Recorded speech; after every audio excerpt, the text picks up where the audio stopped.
Hello, my name is David Blackman. I'm the editor of Pensions Insight, and I'm here today at the University Superannuation Scheme's offices in the City of London to interview Tom Merchant, the Chief Executive of the scheme, to mark his retirement from the job at the beginning of May.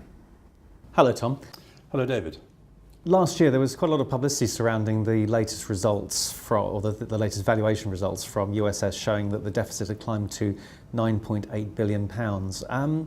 Could you give me a picture on how the assets are performing in the light of these figures?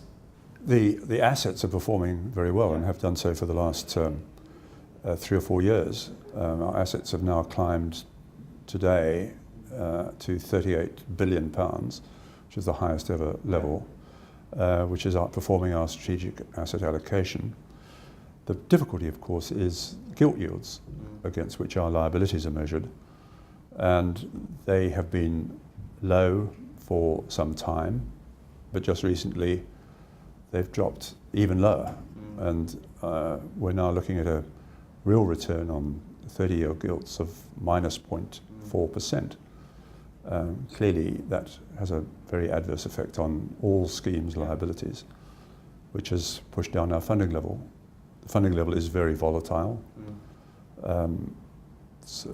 In 2008, we had a small surplus on our triennial valuation. In 2011, we had a deficit. We were 92% funded. Since then, it's gone down, it's gone up again, it's gone down again. So the latest figures are around 77% funded. Sure. Do you have any response to John Ralph's critique that USS has put too much faith in return-seeking investments? Well, I suppose you could say that hindsight's a wonderful thing, and if we knew what the markets were going to do, we'd have done something potentially different. But I think we're a long-term scheme. We have active membership of 48% of our members are active members. We've got very long liabilities, so we have to look over the long term. We invest on a very long-term horizon, and to sort of switch around and switch in and out of asset classes, just to tick certain funding boxes is not the right approach. USS has raised a lot of concerns about the potential impact of Solvency II style rules on UK pension schemes. How concerned do you remain about the possible introduction of Solvency II? Well, it is very concerning. I spoke at the NAPF annual conference about this. Since then, we've had a quantitative impact study, and Steve Webb was on record earlier this month expressing his dismay. The figures for the UK were something like £450 billion of extra funding that pension funds would need. And when you read the report by IOPA, they are clearly concerned about this themselves and think it's all being done in an unseemly rush, and that further thought needs to be given to it.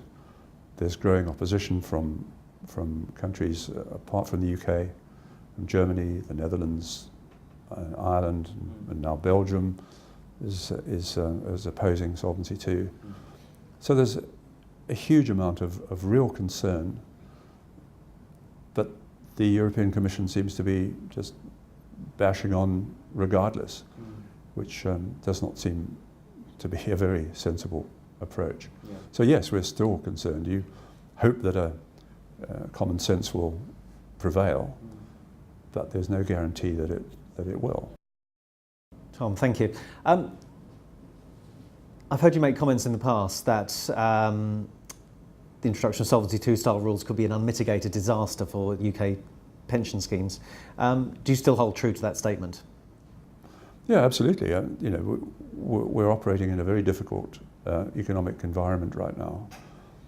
And yes, to say that pension schemes would be far more secure if they were better funded is clearly right. But to say that pension scheme sponsors need to find vast sums of money right now would be an unmitigated disaster, and people would simply exit defined benefit pensions left, right and centre.